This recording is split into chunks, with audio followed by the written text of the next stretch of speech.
নমস্কার, আশা করি সকলে ভালো আছো। গরমের বোরো ধানের চাষের সকালবেলা এসে হাজির হলাম ধানের জমিতে। সবুজে ঘেরা আমাদের এই ধানের জমিতে স্প্রে চলছে। তো আমরা সকলে চলে আসলাম একটু জমির কাজে। জমিতে লেগেছে মাজরা পোকা। তো 3-4 সপ্তাহ পরে এই মাজরা পোকার আক্রমণটা বেশি দেখা যায়। পোকাটা ক্ষতিকর না, এর যে লাভা তৈরি হয় লাভাটা খুবই ক্ষতিকর। এই লাভা থেকে যে কীটগুলো বের হয় অর্থাৎ ধান গাছের পাতাটা নষ্ট করে দেয়। তো মাজরা পোকাটা কেমন একটু দেখানোর চেষ্টা করছি।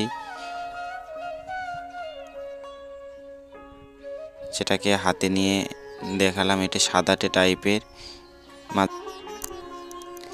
এই মাজরা পোকা দমন করার জন্য আমাদের সকলকে যে সমস্ত জিনিস স্প্রে করতে হয় সেগুলি হলো, তো এক এক করে দেখাবো।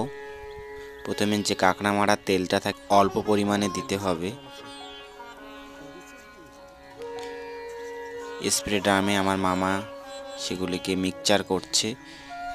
এই বীজ হামলা 550, এটা স্প্রের কাজে লাগাতে হবে এবং পরিমাণ মতো জল দিয়ে সেটাকে গুলে নিতে হবে এবং সেগুলো জমিতে স্প্রের কাজে লাগাতে হবে। ধানের জমিতে এই কীটনাশক স্প্রে করলে কিছুটা মাজরা পোকা দমনে ছোট ধান গাছকে রক্ষা করতে পারি।